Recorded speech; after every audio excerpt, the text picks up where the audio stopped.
Hello, and welcome to this Cultural Intelligence module.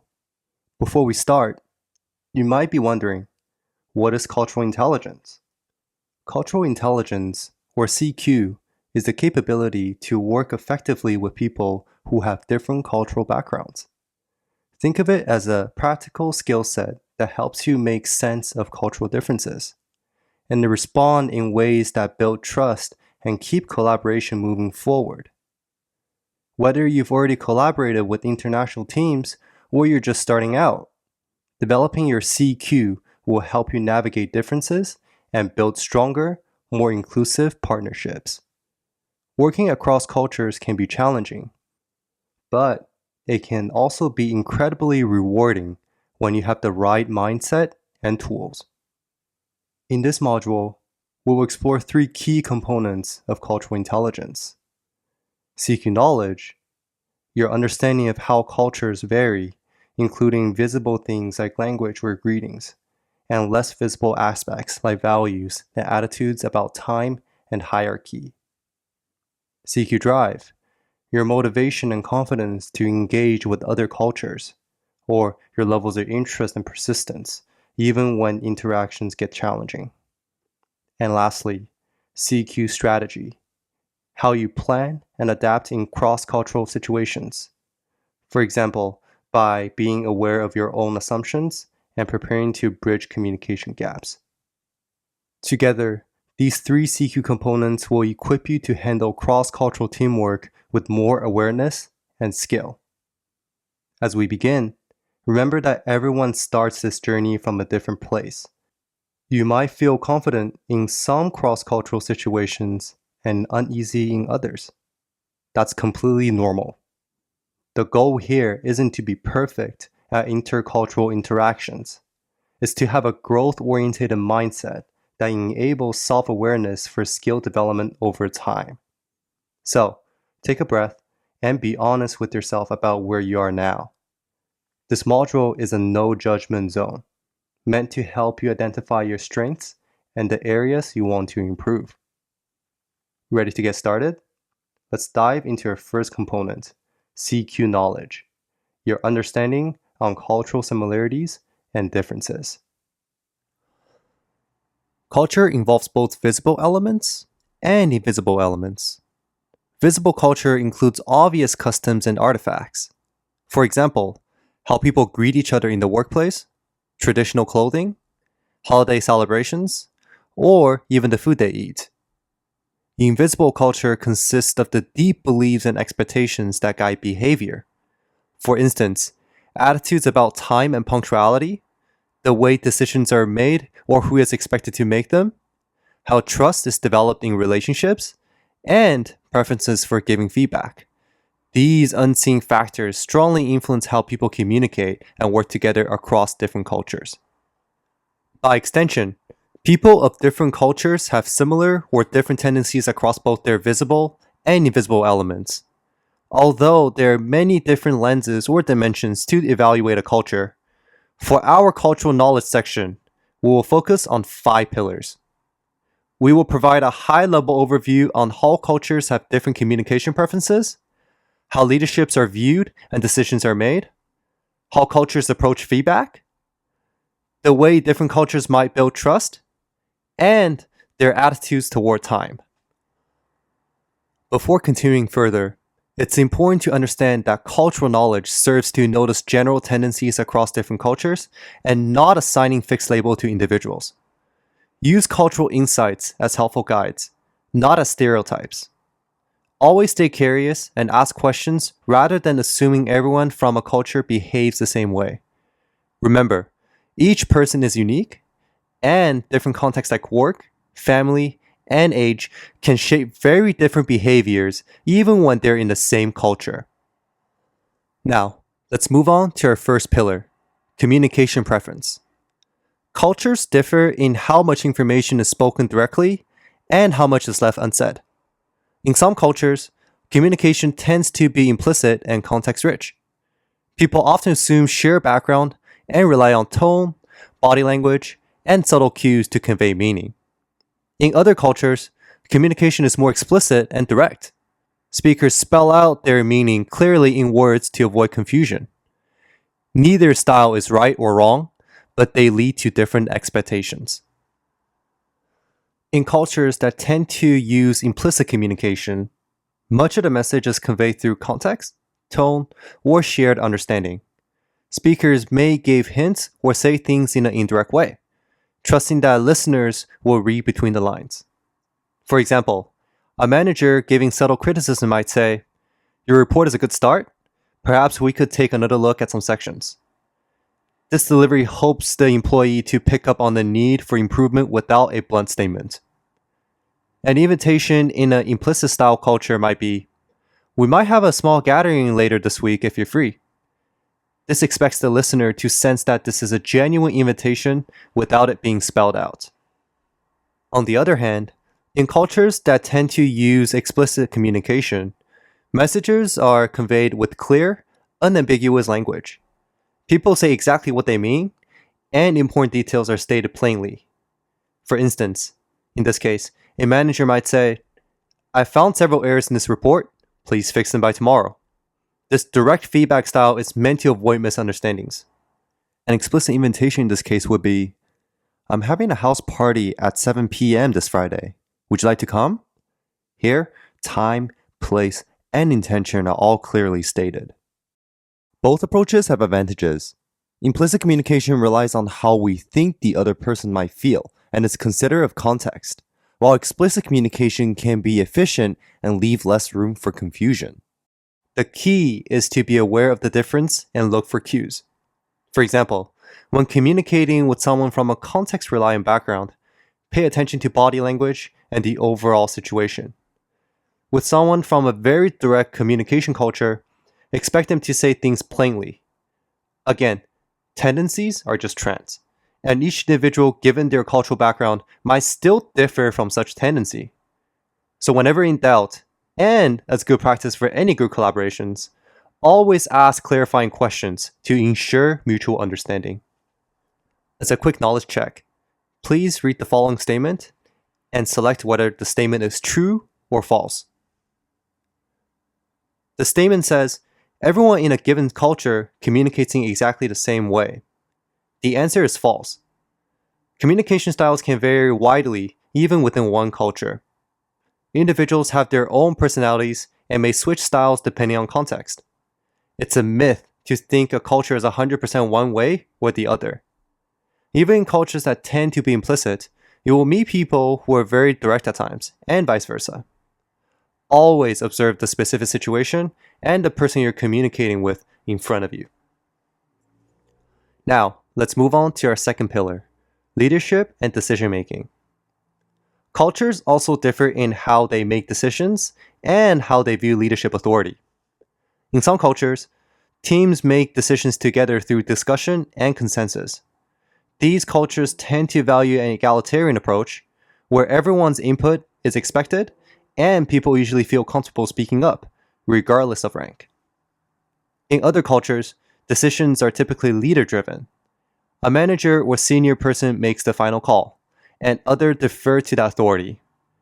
These hierarchical settings assume clear roles and may see it as respectful for subordinates to let leaders decide.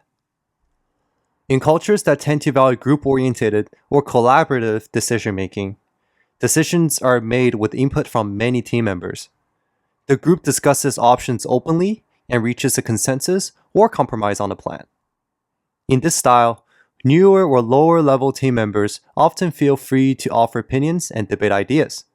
For example, a team might hold a roundtable discussion and vote on an approach, believing that involving everyone leads to better outcomes.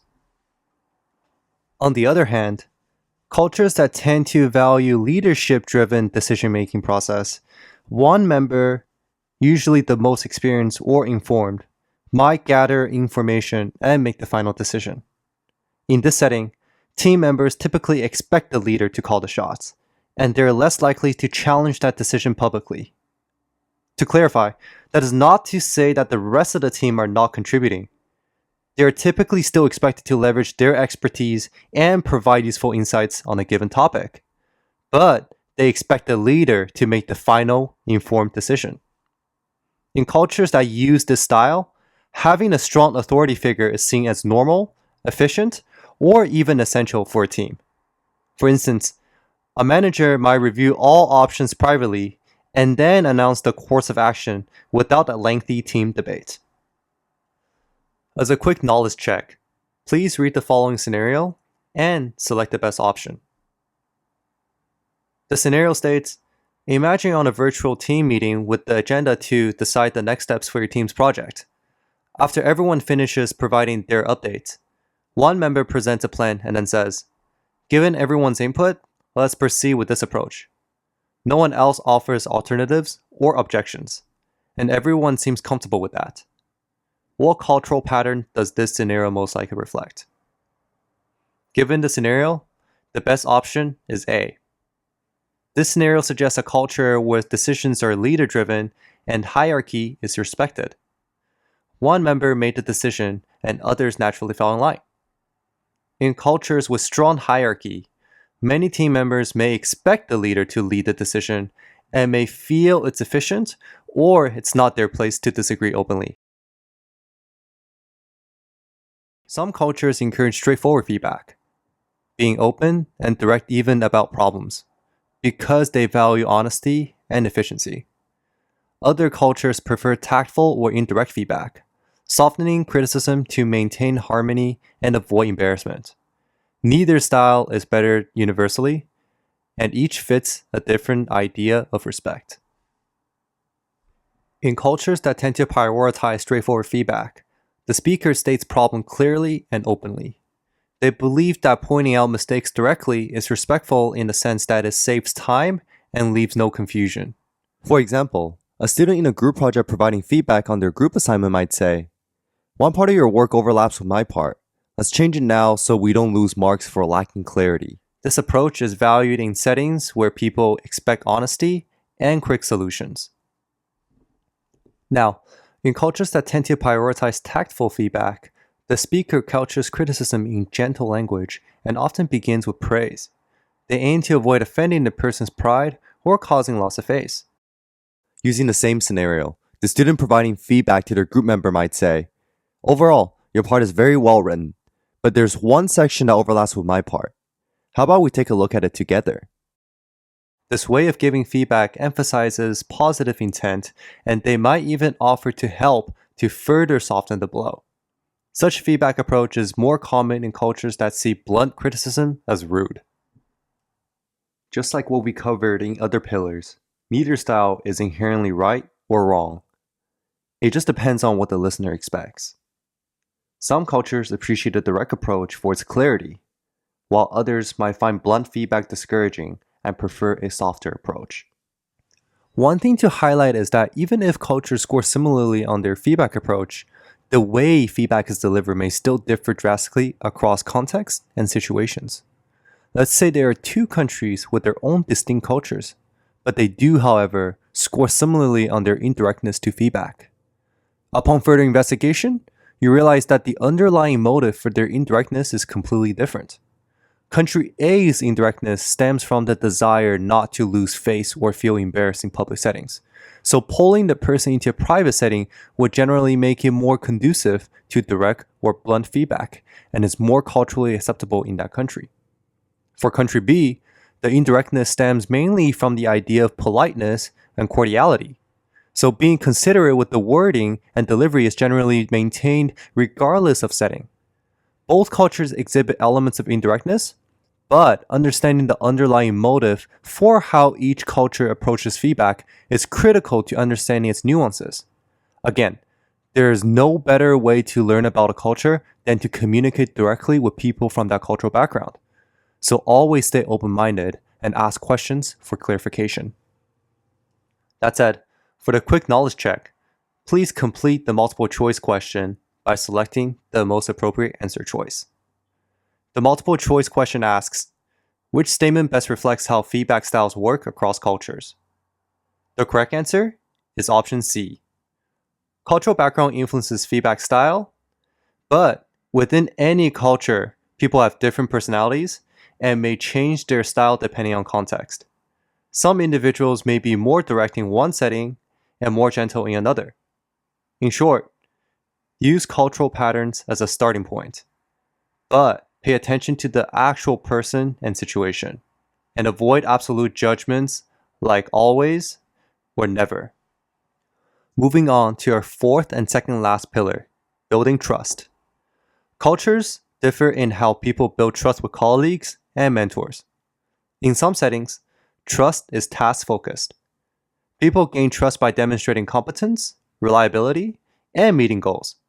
In other settings, trust is relationship-focused. People build trust by developing personal connections and showing respect for social bonds. In task-focused trust, colleagues earn trust mainly through work achievements. Showing up on time, keeping promises, and delivering results quickly build confidence.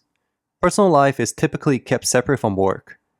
In this type of culture, you might not share much about your family or hobbies initially. You earn trust by handling assignments effectively. For example, a new member of the group might be expected to prove themselves on a project to gain trust from the team. In a relationship-focused trust, colleagues earn trust by getting to know each other personally. Spending time together outside of formal work, showing concern for each other's well-being, and sharing personal stories are common. In these cultures, it's normal to invest time in small talk or social activities to establish rapport.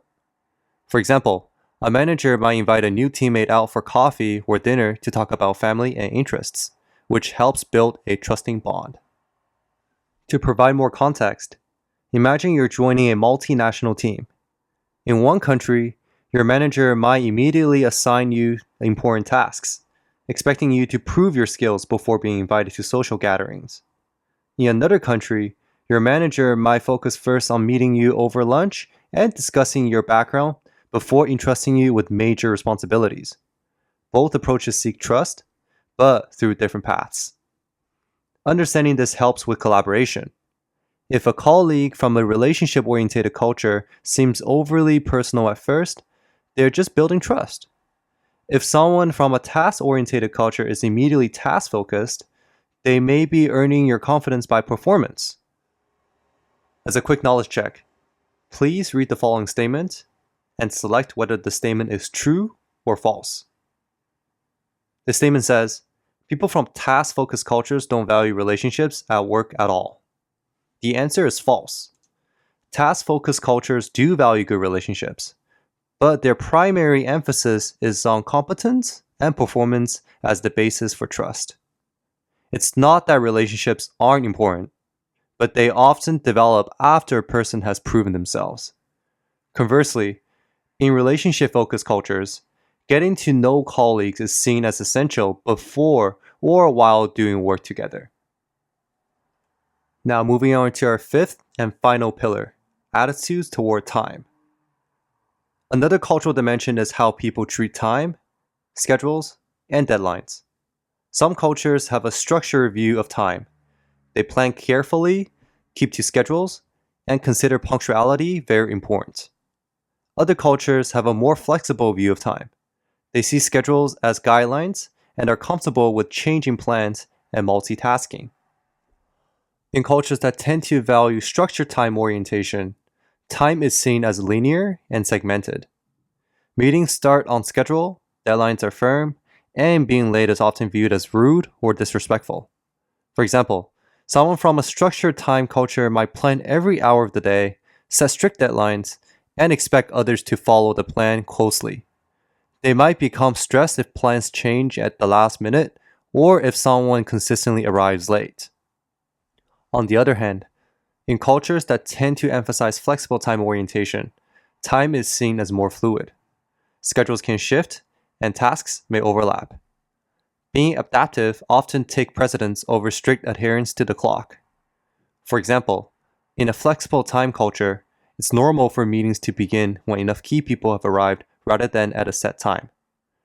People may casually chat or do other tasks even during a meeting, and a deadline might be extended if needed for relationship or group harmony. Punctuality is valued, but not always enforced if circumstances change. To provide an example, if you scheduled a conference call for 10 a.m., A person from a structured time culture will likely join a meeting exactly at 10, while a person from a flexible time culture might join after 10:05 and expect the meeting to get going. Both find the other a bit unusual. Understanding this difference prevents frustration. If someone is a bit late or shifts tasks around, it may be reflective of their cultural approach to time, not laziness or disinterest. And for a quick knowledge check, please read the scenario of this multiple choice question and indicate the best answer choice. The scenario states, you're preparing for a virtual meeting with international colleagues. One participant seems uncomfortable when you stick rigidly to a tight agenda and move the conversation along quickly. Another seems frustrated when the meeting starts 15 minutes late. Which statement best explains this difference?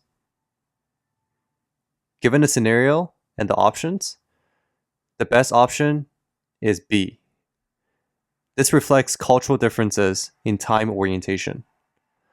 The frustrated person likely comes from a culture that values strict schedules, and the flexible person comes from a culture that is more relaxed about time. Now that you have a foundational understanding of how a culture has both visible and invisible elements, and how between cultures they might differ in their communication preferences, leadership and decision makings, their approaches to feedback, the way they build trust, and their attitudes toward time. Let's do some practical exercise and knowledge checks to further reinforce those concepts. For activity 1, decide whether each of these examples is a visible element or an invisible element of culture. Now that you've completed the activity, let's go over the answers. Examples like how people greet each other in the workplace, dress code for meetings and presentations, and traditional holiday celebrations at the office will be categorized as visible elements of culture. How trust is built between colleagues, attitude about meeting start times and deadlines, and preferred communication style can be categorized as invisible elements of culture. Visible elements are those that you can observe directly, such as clothing, food, rituals, gestures. Invisible elements are the underlying values and assumptions, such as beliefs about time, trust, hierarchy, or communication style. By being able to distinguish these, you can become more aware of hidden cultural factors that affect teamwork. For example, you might not immediately know someone's punctuality preference until a misunderstanding arises. Thinking in terms of visible versus invisible helps you notice such differences. When working in a culturally diverse team, using clear, jargon-free language is an essential skill, as it minimizes the risk of miscommunication. So for our second activity, let's practice turning an unclear message into a clear one. Consider this informal message full of idioms and implicit instructions. Hey everyone, let's consolidate these agenda items today and circle back later this week. No rush though, it's a piece of cake. If you're new to English or from a different culture, this sentence might be confusing. It uses idioms and assumes everyone knows the context. Let's rewrite it in clear, more universal terms. Now that you've given a try at the activity, let's go over how the message can be rewritten in a clearer way. Think about what the idioms mean and what the implied instructions are. For example, circle back later can be rewritten as discuss this again later, and piece of cake can be rewritten as very easy or simple. So, one way to rewrite this message into a clear and jargon-free way can be, since there is no strict deadline for this task and the task is simple, let's gather all the agenda items today and we can discuss them again later this week. In the revised message, we replace the unclear phrases no rush to no strict deadline, piece of cake to simple, consolidate these agenda items and circle back to gather the agenda items first and discuss them again later. It spells out the meaning so anyone, regardless of cultural background or English level, can better understand. Consolidate might be clear to a native speaker, but gather is simpler. Circle back is idiomatic, so rephrasing it to discuss again later is more straightforward. This exercise shows how being aware of your own language can improve cross-cultural communication. The goal is not to avoid all colorful language. It is to be mindful that what's clear to you might confuse others. When in doubt, plain language and explicit instructions help everyone. Now, moving on to knowledge check questions.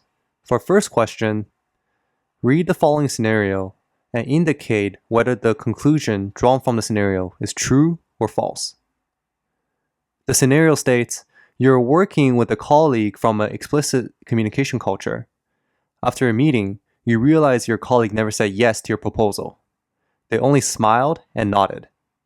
You conclude that in an explicit communication culture, if someone hasn't clearly said yes, you should always assume they did not agree. The answer is true. In cultures that rely on explicit messages, a nod or smile alone does not automatically mean agreement. If the word yes was not spoken, it's safer to assume no agreement and follow up directly. This avoids misunderstanding. By contrast, in a more implicit communication setting, a nod might have been intended as agreement, though you may need to consider the context. So it is always a safe bet to double check with your colleague as well. When dealing with explicit style communicators, take verbal confirmations at face value. For question 2, please read the following scenario and select the best multiple choice option. The scenario states, Mara is from a culture that values equal participation and open discussion. In a meeting at another organization, she notices that only the manager speaks up and the rest of the team members stay silent. Mara feels surprised that no one else offers input. What cultural explanation might fit the situation? The best multiple choice option is A. In a leader-driven or hierarchical culture, it is normal for team members to defer to the manager's decision. They might have ideas, but the cultural norms tell them it's not their place to speak unless asked. Maria, who is used to everyone's voicing opinions, finds this surprising.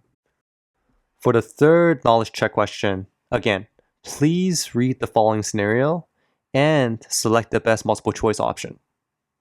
The scenario states, you need to give constructive criticism to a teammate from a culture that highly values harmony and saving face. Which approach will likely get your message across most respectfully? The best option here is option B. Using a gentle, positive approach respects the cultural value of harmony. It allows you to give feedback without causing the person to lose face. For question 4, please read the following statement and indicate whether the statement is true or false.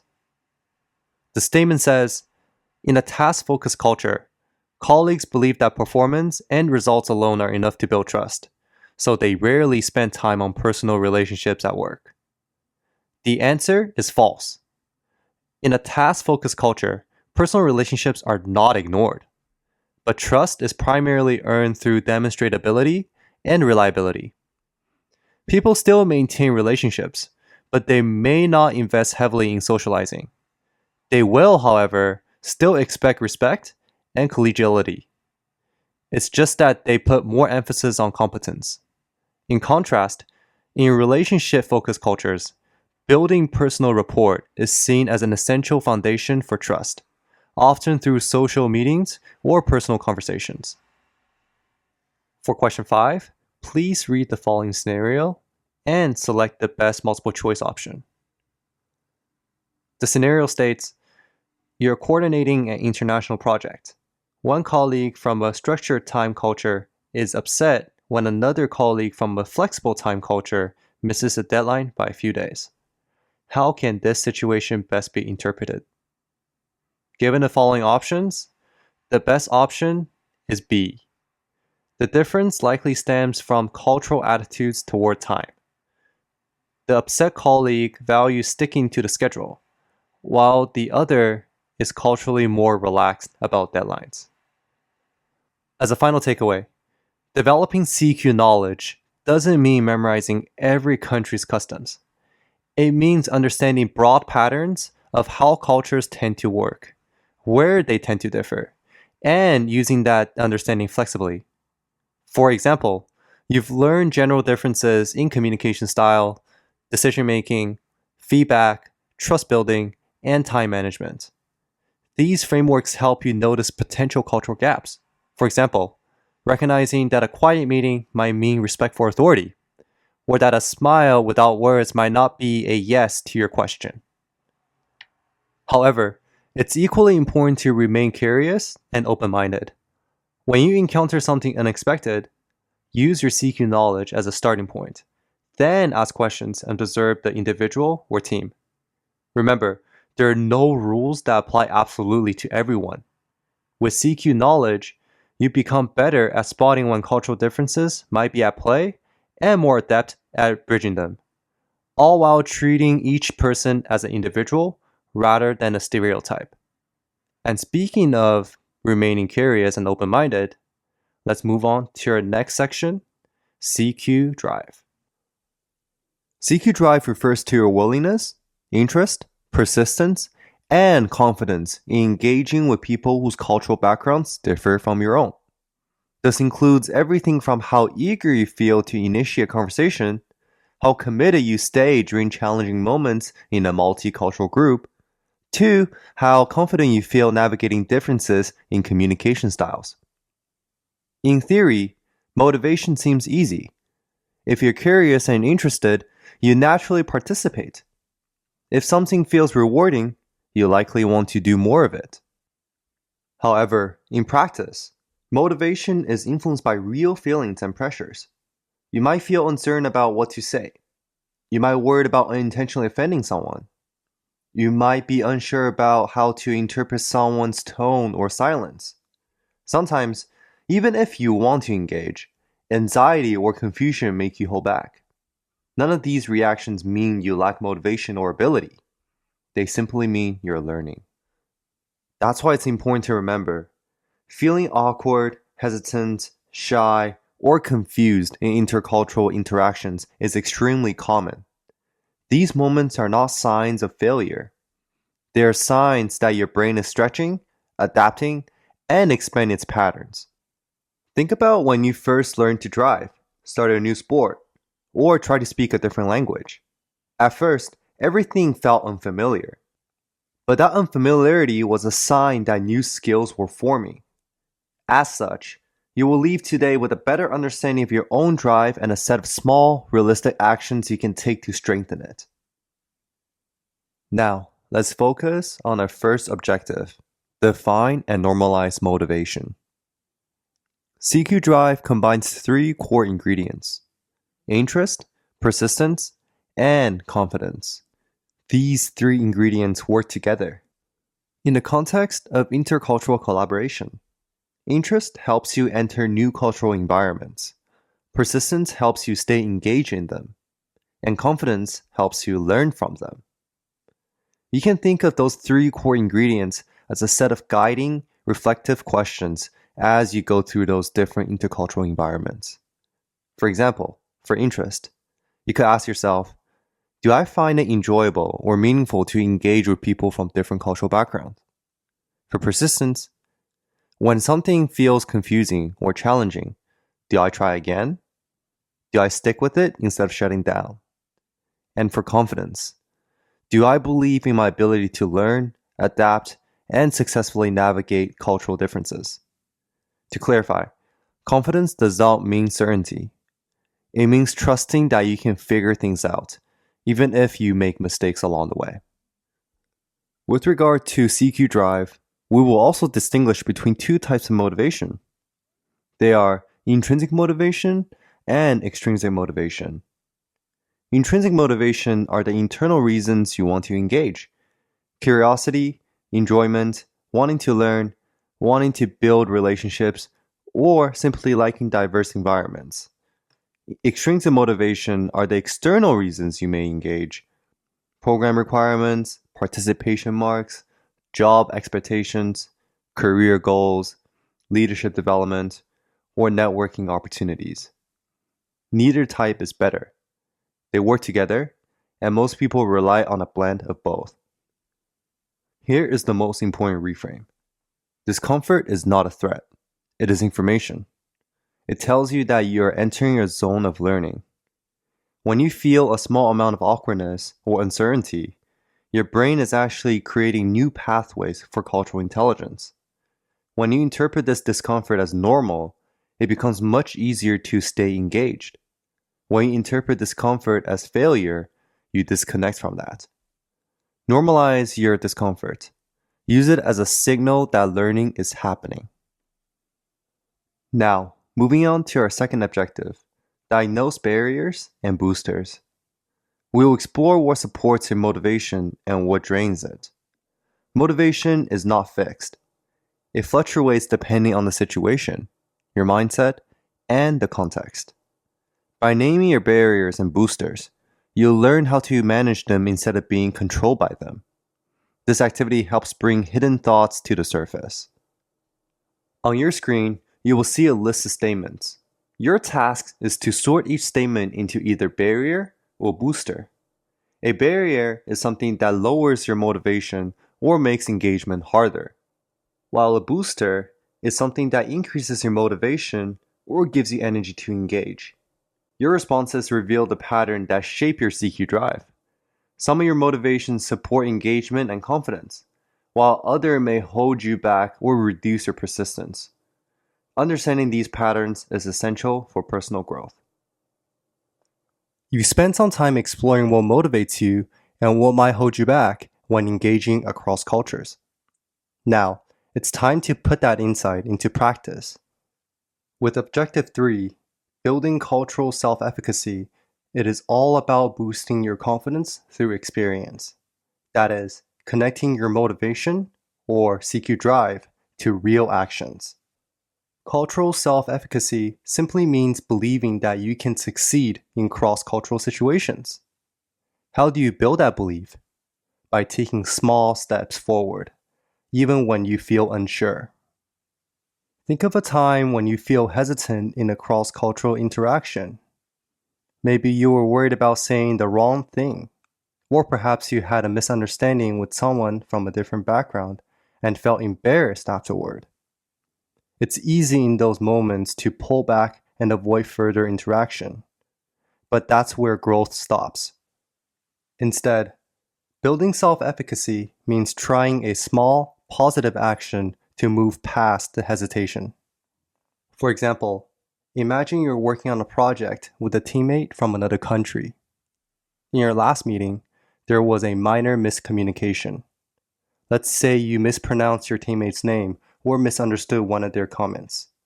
You walk away feeling a bit awkward and unsure about how to fix it.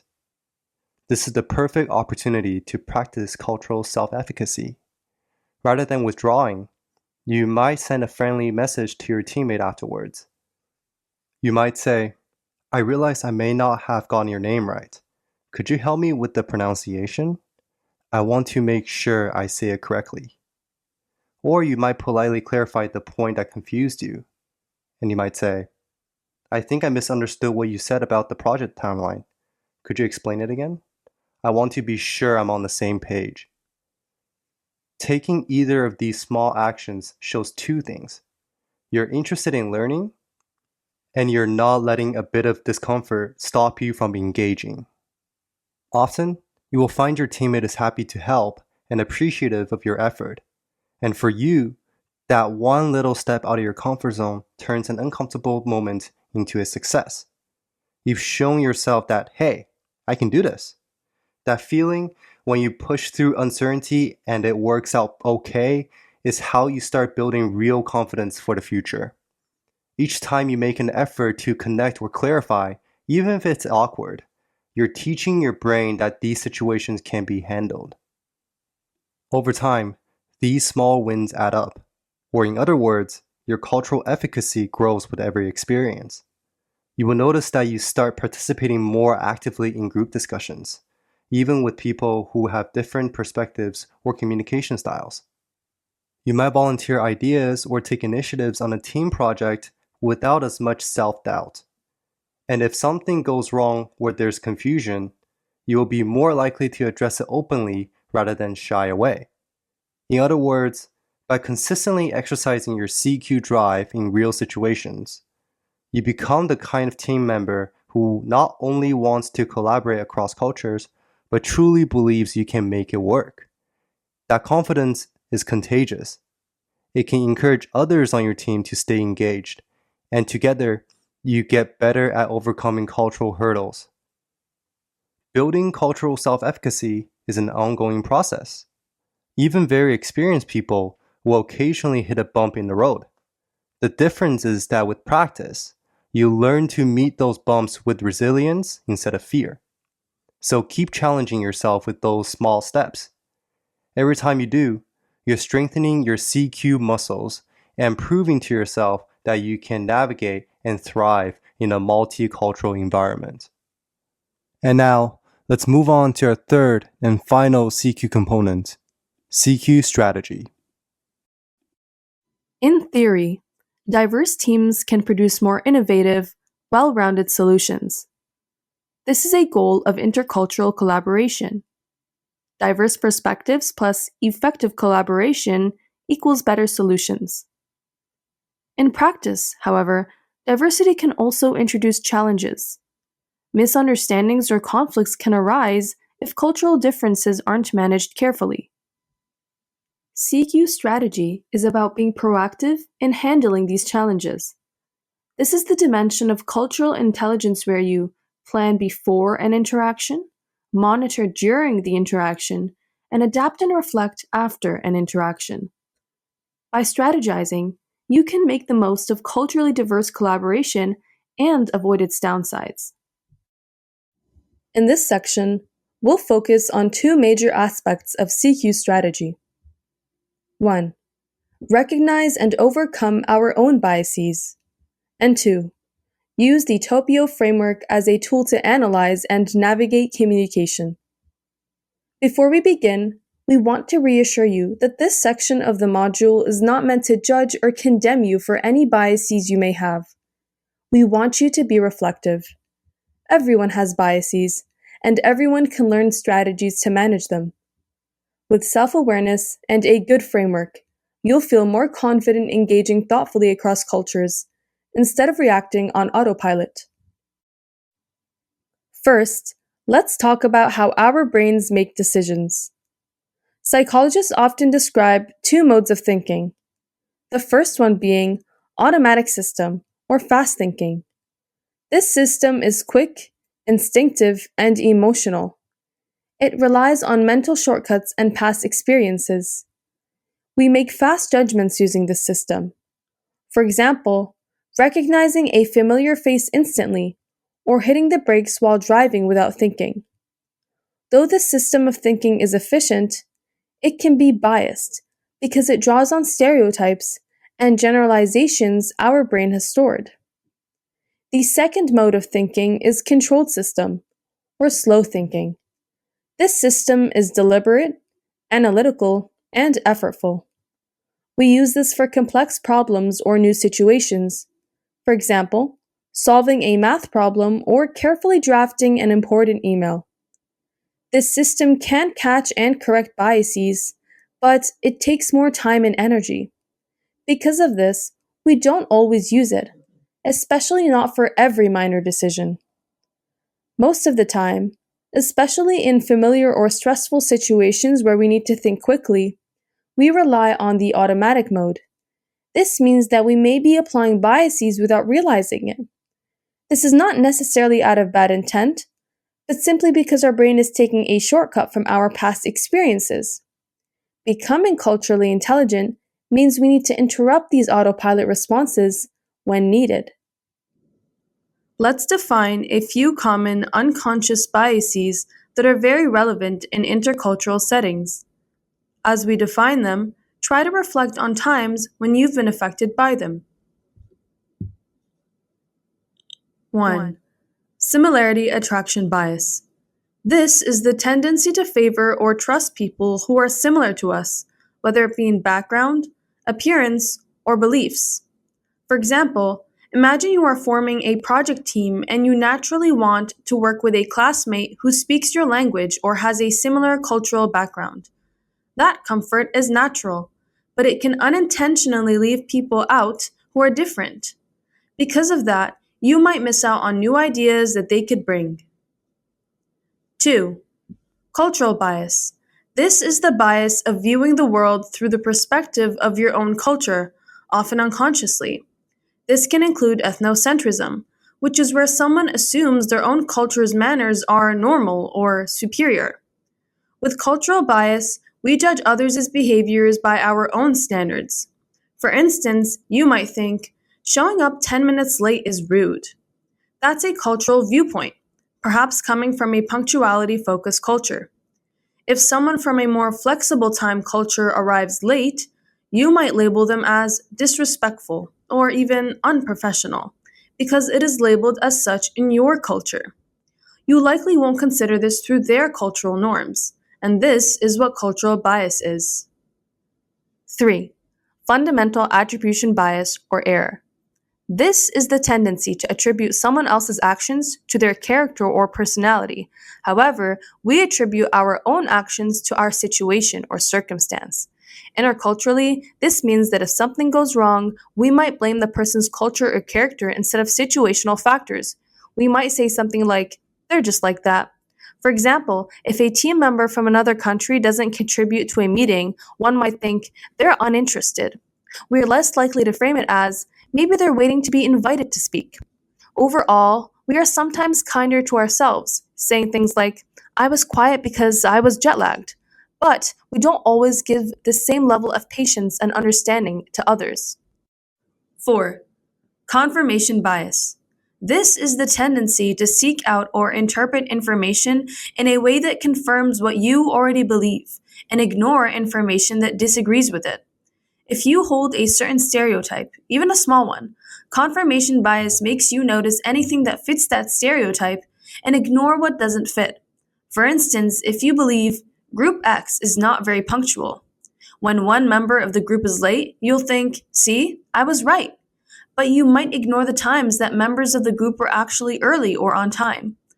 Overcoming this bias means actively looking for counterexamples and evidence before drawing out conclusions. 5. In-group versus out-group bias. This is the tendency to be more comfortable with, more forgiving of, and more generous to people we consider in our group.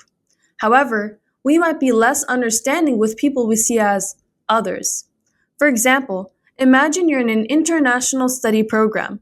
You might naturally trust and work better with students from your own country or university. This group of people is called your in-group. However, you might be more critical of students from the partner university abroad. This group of people is called your out-group. Overall, this is a subtle bias. We often aren't aware we're doing it, and it can show up in many ways too. For example, being more forgiving to friends. With your in-group, you might say, they might have a good reason for making that mistake. However, you may not be as forgiving for people you just met, thinking, they messed up, they must not be reliable. In multicultural teams, this bias can cause cliques or a lack of cohesion if not acknowledged. Other examples of biases include stereotyping, or assuming someone has a certain trait just because they belong to a specific group, or the halo or horns effect, where one good impression or one bad impression on us can influence how we perceive everything else. Something critical to remember, however, is that these biases are human. We all have them to some degree. It's natural to feel closer to people who are similar to us or who follow our own cultural habits. The goal of CQ strategy is not to feel guilty about having these biases, but rather to acknowledge and manage them so they don't control our behavior unfairly. By naming these biases, you've taken the first step. Next, let's practice spotting them in action. Our first activity looks at spotting bias in action. Let's take a look at a scenario between two classmates from different backgrounds. In this scenario, Alex and Sam are working on a project. Alex from Culture A and Sam from Culture B are discussing why their team's draft report is late. Sam, who is in charge of a section, missed the deadline. Alex is upset and says to a friend privately, "Sam is so irresponsible and lazy. I knew working with someone from Culture B would be difficult." Sam, on the other hand, is frustrated because Alex never clearly stated the deadline's importance and kept things very casual. In this brief scenario, a misunderstanding has occurred. Let's analyze it step by step. The first question for this scenario is, do you suspect that a cultural bias might be influencing Alex's reaction? Yes or no? The correct answer is yes. You're right to be suspicious of bias here. Alex immediately labeled Sam irresponsible and lazy without knowing more, a red flag for a bias or stereotype at play. Often, when we jump to a negative conclusion about someone from another group, especially with wording things like, "I always knew it would be difficult for them," our brain is relying on a preconceived notion rather than facts. Let's dig deeper onto which bias might be occurring. Question 2. Which bias is most likely influencing Alex's judgment of Sam? The best answer here is B, fundamental attribution bias, though many other biases are at play here as well. Alex assumed that the problem is Sam's personal flaw, ignoring situational causes, such as maybe Sam had different expectations about deadlines, or the instructions were just unclear. That is classic fundamental attribution error, blaming the person's character rather than considering context. Answer C, or confirmation bias, is also relevant in this example. Alex said, "I knew this would be difficult," implying he had a preconceived belief about people from Sam's culture and now is confirming it with this incident. In fact, multiple biases can stack together. Alex's cultural bias and ethnocentrism could be at play too, expecting things to be done the A culture way and seeing any deviation as wrong. The key bias we see is Alex's rush to a character judgment without evidence, rather than reflecting on communication issues or cultural differences in how deadlines are handled. Now, our goal is to pivot from the automatic biased reaction to a more thoughtful response. Here are some practical strategies. 1. Pause and engage your slow thinking. The moment you catch a possibly biased thought, take a breath. Ask yourself, would I think the same if this person were from my culture or background? Could there be another explanation? This brief pause can shift you from automatic mode into a more analytical mode. Another strategy you can employ is reframing your internal dialogue. We can literally talk to ourselves into a more open-minded perspective. Let's use the examples from above and see how to rephrase biased thoughts into questions or alternative views. One of the biased thoughts we explored is, what is wrong with them? In order to reframe, we can say, maybe it's not them. Perhaps the situation or cultural context is influencing their behavior. What might be going on? This turns a judgmental thought into a curious one. Now, you're looking for external reasons or misunderstandings rather than blaming the character themselves. Another biased thought we've seen is, how unprofessional. Reframing it would look like, perhaps this is a cultural difference in what professional means. Let me not jump to conclusions. Here, you catch yourself applying your own standard. What is unprofessional? Dressing casually? Not making direct eye contact? Maybe in their context, that's normal or even respectful. By reframing, you open up to that possibility. A third biased thought we've explored is, I knew it, in which we are confirming a negative stereotype. Reframing it would look like, am I interpreting this unfairly because of a stereotype? What am I missing or not seeing in this situation? This one directly checks confirmation bias. Instead of feeling satisfied that your belief was right, you challenge it instead. Maybe there's other information that contradicts your stereotype, or you're exaggerating this incident in your mind. Another strategy to employ is switching perspectives. This is employing empathy. Try to imagine the situation from the other person's perspective. What might they be thinking? For example, Alex could think, Sam missed the deadline. Does Sam even know how seriously I take deadlines? However, maybe in Sam's past experiences, deadlines were flexible or negotiated. How might Sam view my communication on this? This doesn't excuse poor performance, but it helps generate alternative explanations beyond Sam is lazy. The final strategy to employ is seeking clarification and for further information. Instead of continuously making assumptions, it's often best to ask questions to learn more. Alex could simply ask Sam, "Hey, I noticed the draft is late. Is everything okay? I want to understand what happened." The answer might surprise him.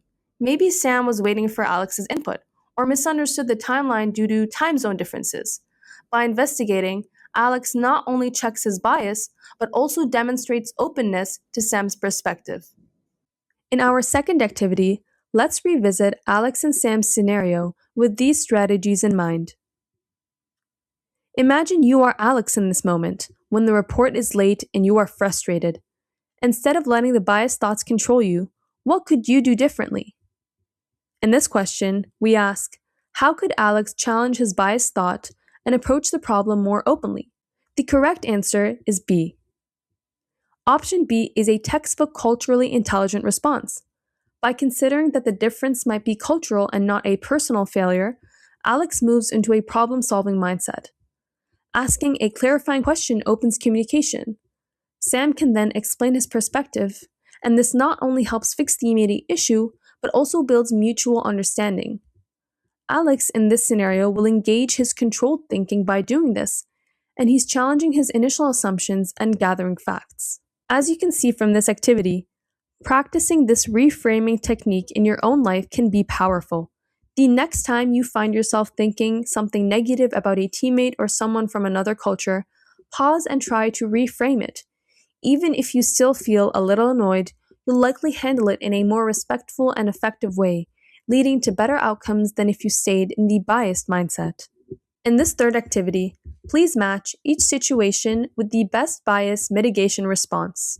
As you can see from this activity, each time you practice reframing, you strengthen your ability to interpret situations fairly and avoid the trap of stereotyping. This mindful pause between reaction and response builds empathy, patience, and cultural humility.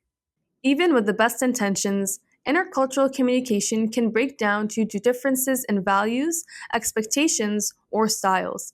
The Topio framework offers a structured way to identify where these misunderstandings originate and how to address them.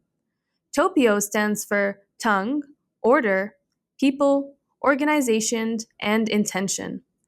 Each represents a key dimension of communication to consider when analyzing intercultural challenges.